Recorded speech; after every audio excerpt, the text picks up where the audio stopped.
ওরে আমি মাওলা আসমানের দিকে তাকাইয়া কি তোর মায়া হয় না?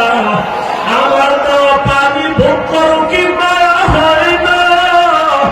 আমার দেওয়া সূর্যের আলো ভোগ করো কি তোর অন্তরে মায়া হয় না? যে তোরে টাকা দেয়, খানা দেয়, তার জন্য তোর দিলে এত মায়া। আর আমি আল্লাহ তোরে এত সুন্দর কণ্ঠ দিয়েছি, এত সুন্দর চেহারাটা দান করেছি, আমি মাওলা বলবো কি তোর একটু মায়া হয় না?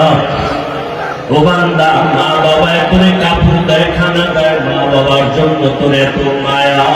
ওরে আমি আল্লাহ তোর জন্য সূর্য বানাইলাম, চাঁদ বানাইলাম, পানি দিলাম, বাতাস দিলাম, খানা দিলাম,